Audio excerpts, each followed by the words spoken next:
Assalamualaikum warahmatullahi wabarakatuh, sahabat biologi.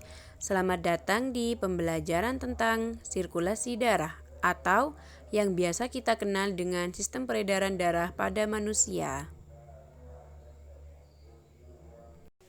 Oke, sebelum kita mulai pembelajaran, kita kenalan dulu ya. Nama saya Siti Afifah, biasa dipanggil Vivin. Saya lahir di Pamekasan tanggal 7 Juli 1997.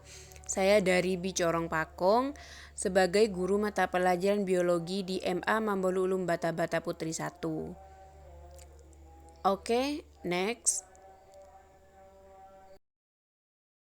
Sistem peredaran darah. Nah, secara umum, sistem peredaran darah merupakan suatu kinerja dari jantung dan pembuluh darah, di mana sistem peredaran darah mengalirkan darah ke seluruh jaringan tubuh sehingga dapat berfungsi sebagaimana mestinya. Komposisi darah. Di dalam darah terdapat sel-sel darah, di mana sel darah ada 3. Yang pertama yaitu sel darah merah atau eritrosit. Ciri-ciri dari eritrosit yaitu berbentuk bikonkav, tidak memiliki inti sel, mengandung hemoglobin sehingga eritrosit berwarna merah, dan dibentuk di dalam hati dan limfe. Adapun fungsi utama dari eritrosit yaitu mengikat oksigen melalui hemoglobin dari paru-paru lalu mengedarkannya ke seluruh tubuh.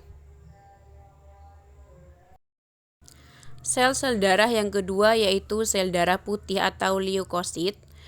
Ciri-cirinya memiliki inti sel sehingga bisa bertahan hidup berbulan-bulan, tidak mengandung hemoglobin sehingga tidak berwarna merah, bentuknya tidak tetap dan menembus pembuluh darah. Leukosit dibuat di dalam sumsum tulang, limfe, dan kelenjar limfe.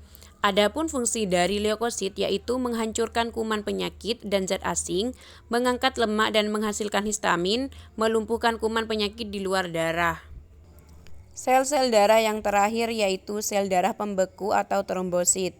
Ciri-cirinya berukuran lebih kecil dibanding eritrosit dan leukosit, tidak memiliki inti sel sehingga berumur pendek sekitar 10-12 harian. Setelahnya, sumsum tulang akan menghasilkan persediaan trombosit baru bagi tubuh. Trombosit bentuknya tidak beraturan, bening atau tidak berwarna, dan berperan dalam proses pembekuan darah. Komposisi darah berikutnya yaitu ada plasma darah. Plasma merupakan cairan yang menyertai sel-sel darah, berwarna kekuningan dan mengandung berbagai zat. Adapun kandungan zat pada plasma darah yaitu 1. Zat makanan dan mineral antara lain glukosa, gliserin, asam amino, asam lemak, kolesterol, dan garam mineral. 2. Zat hasil produksi dari sel-sel antara lain enzim, hormon, dan antibodi. 3. Protein. Protein dalam plasma darah terdiri atas albumin, globulin, fibrinogen, lisin, presipitin, antitoksin, dan opimisin. Selanjutnya yaitu karbon dioksida, oksigen, dan nitrogen. Selanjutnya golongan darah. Macam-macam golongan darah ada 4, ada A, B, AB, dan O. Untuk menentukan darah manusia dilihat dari agglutinogen dan agglutinin yang terkandung dalam darah. Perhatikan tabel berikut. Golongan darah A mengandung agglutinogen A dan agglutinin beta. Golongan darah B mengandung agglutinogen B dan agglutinin alfa. Golongan darah AB mengandung agglutinogen A dan B akan tetapi tidak memiliki agglutinin. Sedangkan pada golongan darah O tidak terdapat agglutinogen dan memiliki agglutinin alfa dan beta. Selanjutnya transfusi darah atau donor darah, yaitu memberikan darah kepada orang yang kekurangan darah. Ada 2 istilah dalam transfusi darah, yaitu donor yang memberikan darah dan resipien yang menerima darah. Perhatikan tabel berikut. Golongan darah A dapat menjadi resipien dari golongan darah A dan O. Golongan darah B dapat menjadi resipien dari golongan darah B dan O.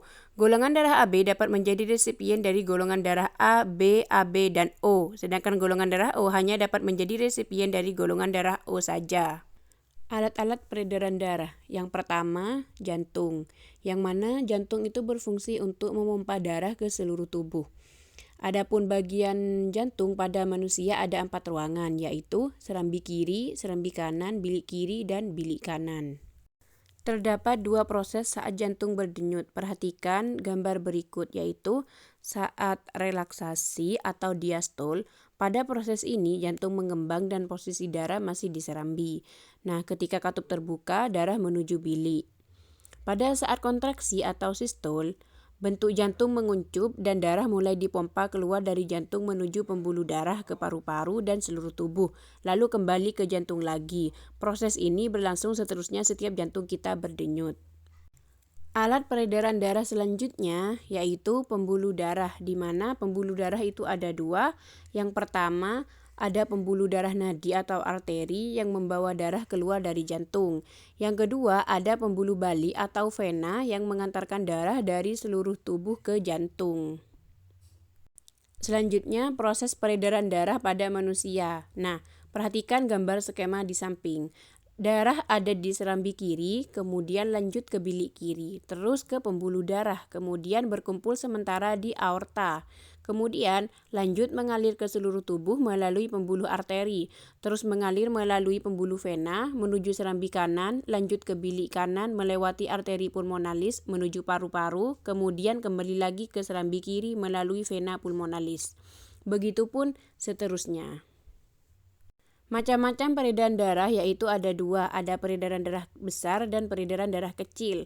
Peredaran darah besar yaitu peredaran darah yang membawa darah dari bilik kiri ke seluruh tubuh dan kembali ke serambi kanan. Sedangkan pada peredaran darah kecil yaitu peredaran darah yang membawa darah dari bilik kanan menuju paru-paru, kemudian kembali ke serambi kiri. Nah, sekarang coba kita kerjakan soal-soal berikut. 1. Sebutkan komposisi yang ada dalam darah. 2. Apa yang akan terjadi jika kita kekurangan sel darah putih atau leukosit. 3. Organ apa saja yang termasuk dalam sistem peredaran darah. 4. Jelaskan struktur jantung dan cara kerjanya dalam melaksanakan fungsinya. 5. Buatlah skema proses sistem peredaran darah pada manusia. Oke, sekian video pembelajaran kali ini. Tetap semangat dan see you the next video.